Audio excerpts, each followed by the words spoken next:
It began with a quiet moment. No cameras were meant to capture King Charles III pausing mid-sentence, his voice faltering in a way the world had never seen before. Those closest to him froze. This wasn't protocol. This wasn't rehearsed. It was something deeper, something painfully personal. And as the silence stretched, one truth became undeniable. After decades of restraint, Charles was finally ready to reveal the one love that shaped everything. Before we go deeper into what this really means, for the royal family, make sure to subscribe so you don't miss a single update. What followed was not just a pause, but a rupture in a lifetime of carefully constructed composure. For years, the world had seen a king defined by duty, by expectation, by a role that demanded perfection at the cost of vulnerability. Yet in that fleeting moment, something shifted. Those present would later struggle to describe it. Some called it exhaustion. Others whispered it was reflection finally breaking through. But all agreed it felt like witnessing something never meant for public understanding. Prince William stood still, reading the silence with a seriousness that suggested he knew this moment carried weight far beyond what anyone in that room was prepared for, while Princess Catherine maintained her composure, though insiders would later insist her expression betrayed a flicker of concern that could not be hidden. The atmosphere, once structured and predictable, became uncertain, almost fragile, as if the very foundation of royal distance had begun to crack. It was no longer about speeches or appearances. It was about something buried, something unresolved. And as murmurs quietly spread among those closest to the palace, one idea gained traction. This was not sudden. This had been building, quietly, relentlessly, for months, perhaps even years, waiting for the moment when silence could no longer hold. And as the weight of that realization settled, it became clear that what Charles was about to confess wasn't just emotional. It would reopen a chapter of royal history many believed had been permanently sealed. Long before the crown, before the expectations, before the world watched his every move, there was a love story that didn't follow royal rules. It began in a world where emotion was never meant to lead, where every connection was measured against duty, and where the weight of the future king's role was already shaping decisions long before he could fully understand their cost. King Charles III was not simply a man navigating love. He was an institution in waiting, a symbol being molded, and that distinction changed everything. Those who observed his early years often describe a quiet tension, a sense that even in moments of personal happiness, something unseen was always pulling him back, reminding him that his life would never fully belong to him. And as relationships began to form, they were never allowed to exist in isolation. They were examined, evaluated, and ultimately reshaped by forces far beyond personal choice. At the center of this emotional storm emerged a narrative the world would come to know, but perhaps never fully understand: a complicated triangle involving Princess Diana and Queen Camilla. To the public, it unfolded as a story of contrast and conflict, but behind closed doors, it was something far more intricate, layered with unspoken truths and impossible decisions. There were expectations placed upon Charles that could not be ignored, traditions that demanded alignment, and a monarchy that required stability above all else. And within that structure, love was not always free to exist as it naturally would. Instead, it became something negotiated, something shaped by timing, by perception, and by what the institution could accept. As pressure mounted, the line between personal desire and royal obligation began to blur. The choices Charles faced were not simply about the heart. They were about legacy, continuity, and the survival of an image that had been carefully preserved for generations. And in that environment, even the most genuine emotions were forced into silence. The public saw one version of events, carefully presented and widely accepted, while another reality unfolded quietly behind the scenes, known only to those close enough to witness it. This contrast created a divide that would follow Charles for decades, a gap between who he was expected to be and who he truly was beneath it all.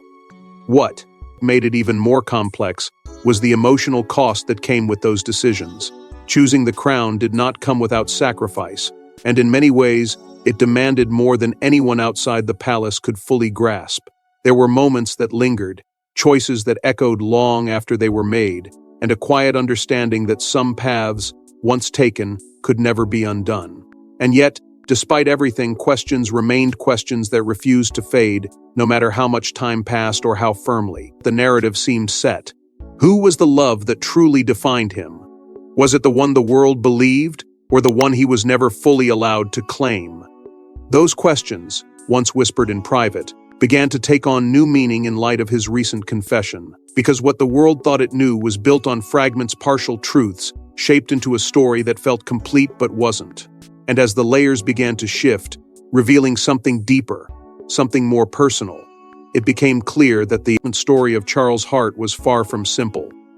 It was not a tale of one choice or one moment, but a lifetime of conflict between duty and desire, between expectation and truth.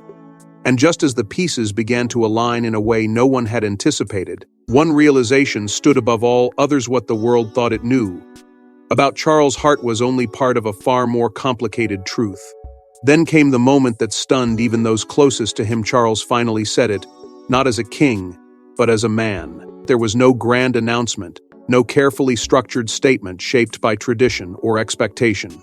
Instead, it emerged quietly, almost unexpectedly, in the middle of what was meant to be a controlled and private exchange, and yet, the weight of it was undeniable. King Charles III was not speaking from the position of authority the world had always associated with him. He was speaking from something far more fragile, far more human. Those present would later struggle to explain exactly what changed in that instant, only that the shift was unmistakable. It was as though decades of restraint had finally given way, allowing something long buried to surface without warning. What made the moment even more powerful was the nature of what he revealed.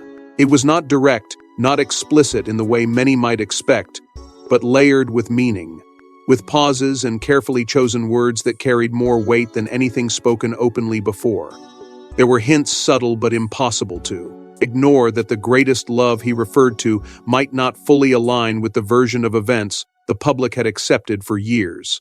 And that realization alone sent a quiet shock through those listening. Because if the foundation of that narrative shifted, even slightly, it meant rethinking everything that had come before. Aides, trained to anticipate every possible outcome, found themselves unprepared for this level of honesty. There was no script for this, no protocol to guide the response. Some, reportedly, remained silent, unsure whether to intervene or simply allow the moment to unfold. Others exchanged glances that spoke volumes, recognizing that they were witnessing something that would not remain contained for long. It was too significant, too revealing. And in the midst of that uncertainty, Charles continued not with dramatic declarations, but with reflections that seemed to reach back through time, touching on choices, consequences, and emotions that had never fully disappeared. As his words settled, they began to connect with fragments of the past that had once seemed isolated. Comments made years earlier by Prince Harry resurfaced in a new light, gaining relevance in ways no one had anticipated. Observations that were once dismissed or misunderstood now felt like pieces of a larger puzzle, hinting at a deeper truth that had always existed beneath the surface. It was not confirmation, not in the traditional sense, but it was enough to raise questions that could no longer be ignored. And perhaps that was the most striking part of all. This was not a confession designed to clarify, it was one that complicated everything. It reframed decades of carefully constructed narrative, forcing those who heard it to reconsider what they thought they knew. The story was no longer fixed. It was shifting, evolving, revealing layers that had remained hidden for far too long. And as the silence returned, heavier than before, one thing became clear. This moment would not fade quietly into the background. It would echo, grow, and begin to shape conversations far beyond that room. Because just as the meaning of his words began to settle, just as the full weight of what had been revealed started to take hold, the ripple effect inside the royal family became impossible to ignore. Inside palace walls, the reaction wasn't applause, it was silence, heavy and uncertain. The kind of silence that doesn't simply fill a room, but settles into it, pressing against every unspoken thought, every guarded expression. In the immediate aftermath of King Charles III's confession, there was no clear response, no unified reaction that could contain what had just been revealed. Instead, there was a pause longer than expected, deeper than anyone was prepared for, as those closest to him began to process what his words truly meant. Because this wasn't just a personal admission, it was something far more destabilizing, something that touched the very structure of how the royal family understood its own history. Prince William, by all accounts, approached the moment with a careful stillness, absorbing each implication without rushing to react. Those familiar with his demeanor often described him as measured, deliberate, but even that composure carried a new weight now. This was not simply about his father speaking openly, it was about the possibility that long-held assumptions, narratives he had grown up with, might no longer hold in the same way. And that realization demanded caution. Every response, every word moving forward would matter. Beside him, Princess Catherine maintained her usual poise, but those watching closely could sense a shift subtle, almost imperceptible, yet undeniably present. It was the kind of reaction that revealed emotion not through expression, but through restraint, through the effort it took to remain composed in a moment that clearly resonated on a deeper level. At the center of this emotional tension stood Queen Camilla, and the complexity surrounding her presence could not be ignored. There were no immediate confrontations, no visible fractures, but the atmosphere carried a quiet intensity, shaped by questions no one dared to voice aloud. What did Charles truly mean? Where did this confession place her within that narrative? And perhaps most importantly, how would it be understood beyond these walls? The answers were not immediate, but the uncertainty alone was enough to shift the dynamic in ways that could not be undone. Among senior members of the royal family, the division was not loud, but it was real. Some reportedly viewed the confession as a moment of honesty long overdue, a human acknowledgement that, in its own way, could bring a new kind of connection between the monarchy and the public. Others saw it differently. To them, this was not just vulnerability, it was risk. A departure from the carefully maintained distance that had protected the institution for generations. And once that distance was crossed, there was no guarantee it could be restored. Beyond the palace, the potential for interpretation loomed even larger. Every word Charles had spoken now existed in a space where it could be examined, questioned, reshaped by those who had only fragments of the full picture. The media would not simply report it, they would analyze it, dissect it, and inevitably amplify its most provocative elements.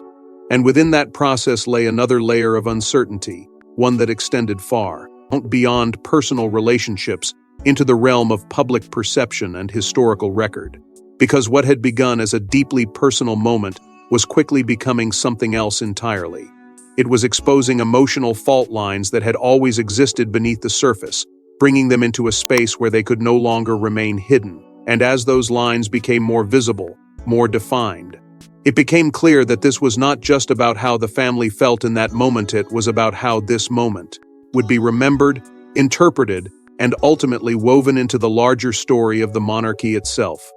And as that realization settled in, one truth stood out with unmistakable clarity. The real impact of Charles' words wasn't just personal, it was about legacy and how history would remember him. For decades, Charles' story had been written for him, but now, at 76, he was rewriting it in his own voice. For most of his life, King Charles III existed within a narrative carefully shaped by tradition, expectation, and public perception, a narrative that left little room for contradiction or emotional complexity.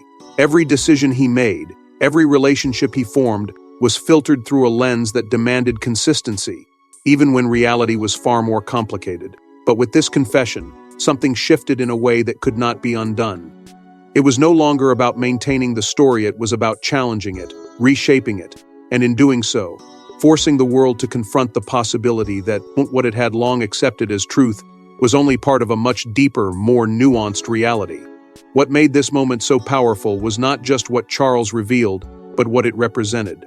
For years, he had been defined by duty, by the idea that his role as monarch required him to remain composed, distant, and above personal vulnerability. That image had become so ingrained that any deviation from it felt almost unthinkable.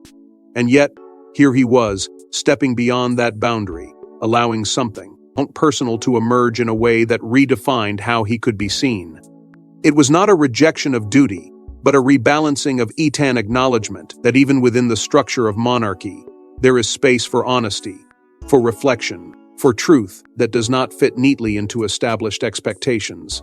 As the implications of his words began to spread, so too did a gradual shift in how he was perceived.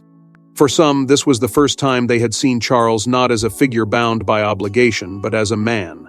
shaped by experience, by choices that carried consequences far beyond what anyone could fully understand. There was a growing sense of empathy, a recognition that behind the decisions that had once been judged so harshly, there may have been struggles that were never fully visible. And in that recognition, something began to change, not suddenly, not dramatically, but in a way that suggested the narrative surrounding him was evolving. This shift also brought with it a reevaluation of the past. On moments that had once seemed clear began to take on new meaning, viewed through the lens of what had now been revealed. Decisions that had been interpreted in one way were now being reconsidered, not necessarily rewritten, but understood differently. And that process was not simple. It required looking back with a willingness to question assumptions, to accept that the truth might not align with what had long been believed. For Charles, this was not just about how others saw him, it was about how he saw himself, how time and reflection had shaped his understanding of the choices he had made. There was also something undeniably powerful about the timing of it all. At 76, with decades of experience behind him, Charles was no longer bound by the same constraints that had defined his earlier years. Age brought perspective, a sense of distance from the pressures that had once dictated every move.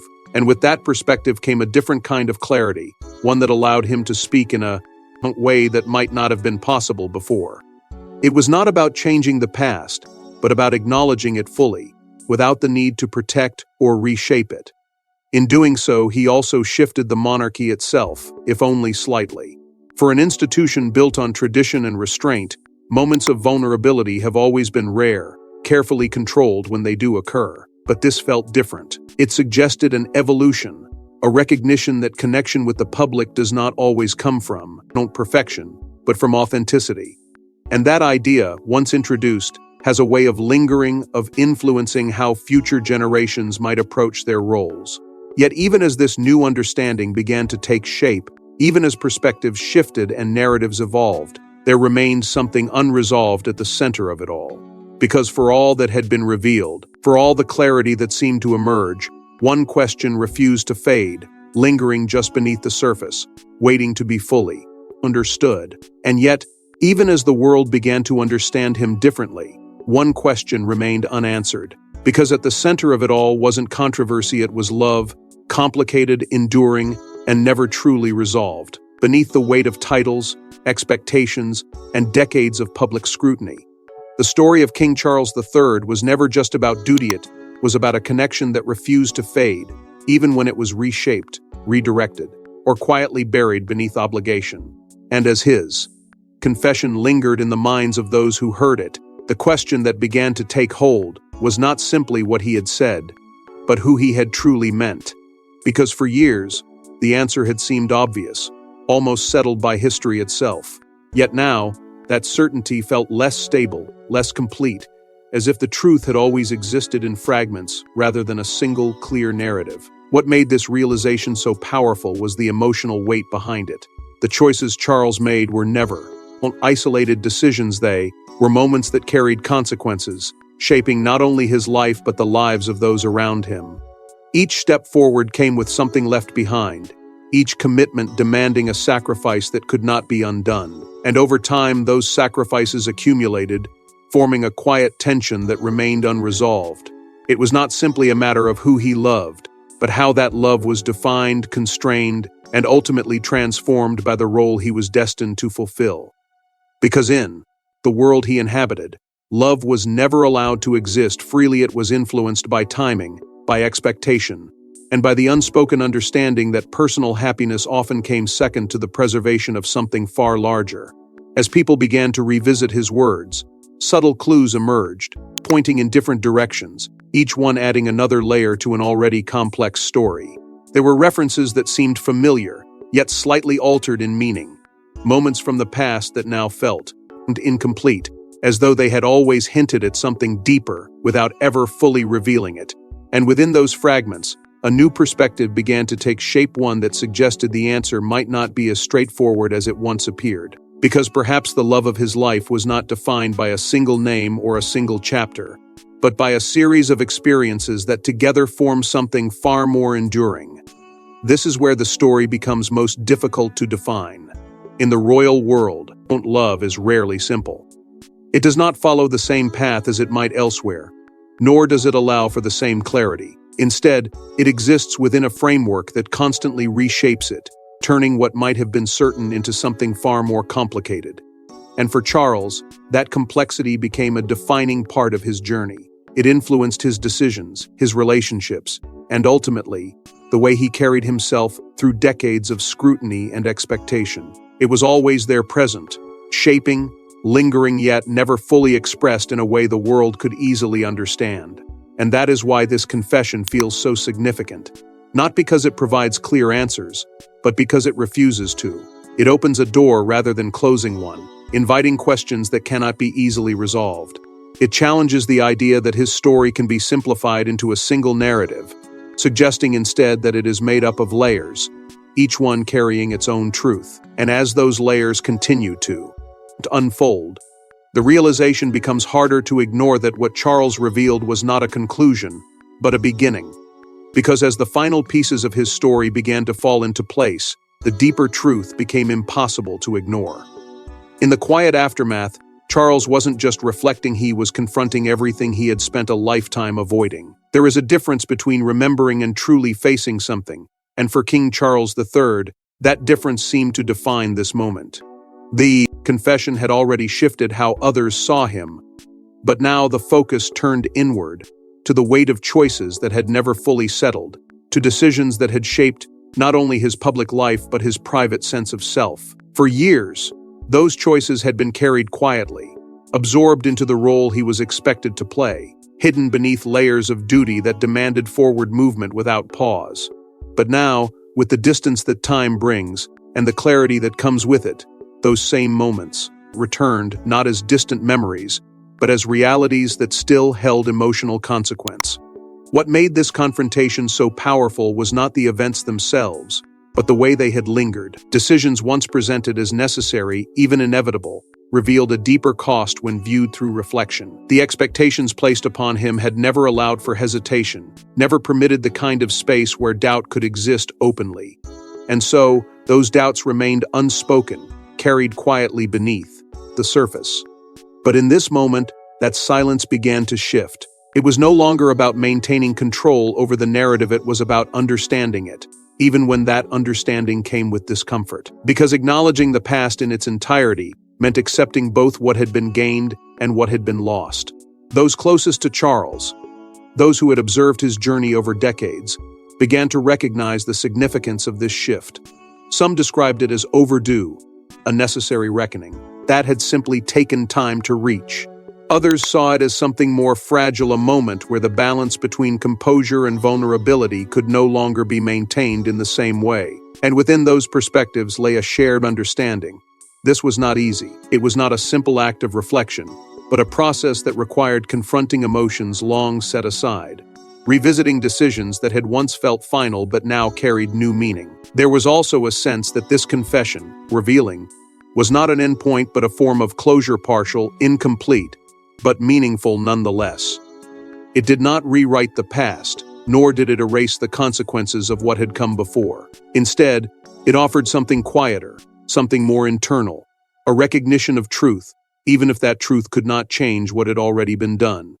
And within that recognition, there was a tension that could not be ignored, the balance between regret and acceptance. Because to fully accept the past is not to deny its weight, but to carry it differently, to understand it without allowing it to remain unresolved.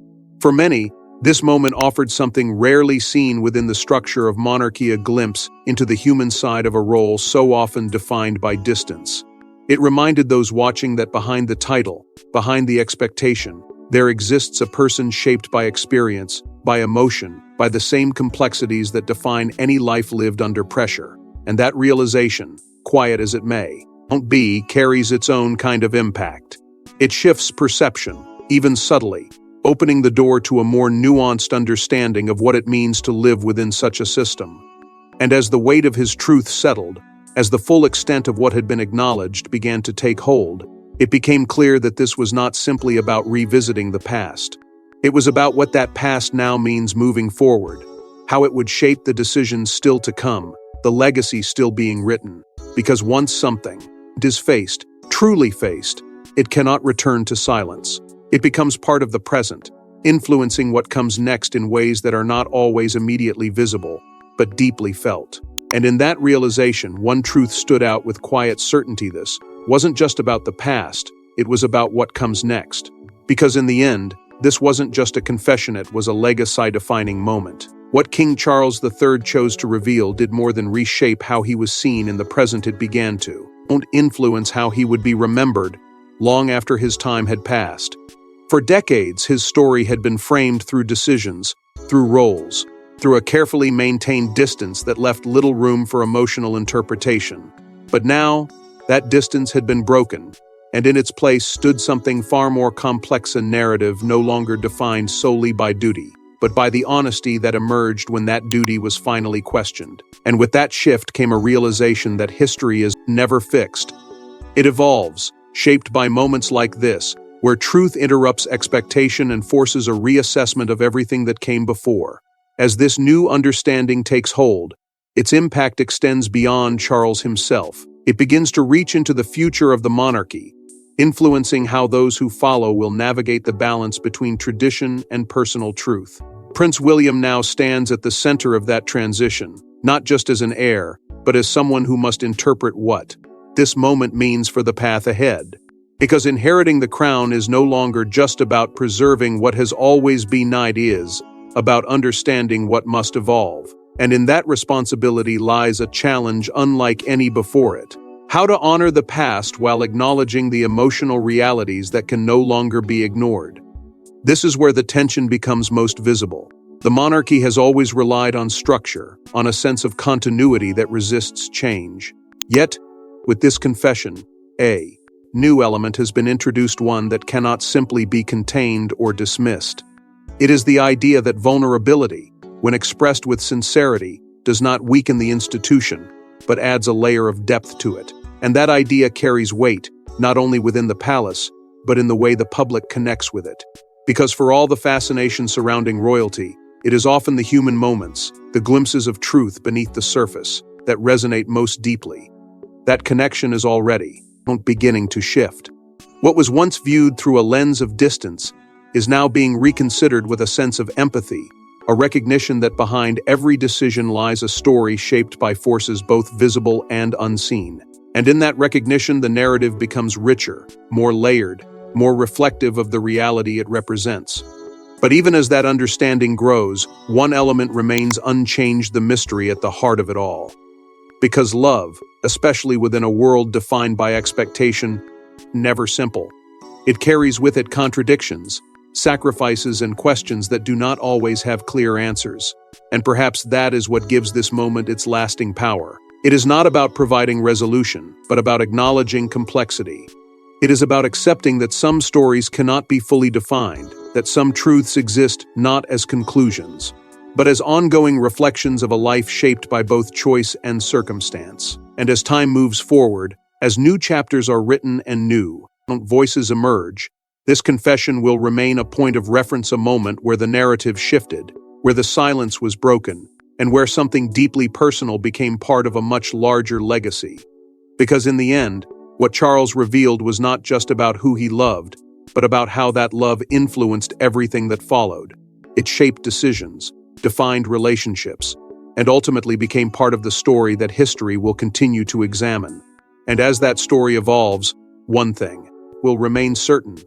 This was the moment where the balance between duty and emotion was no longer hidden, but acknowledged in a way that could not be undone. And perhaps, for the first time in his life, King Charles III had finally said what he had carried in silence for decades, leaving behind not just a crown but a story the world will never forget.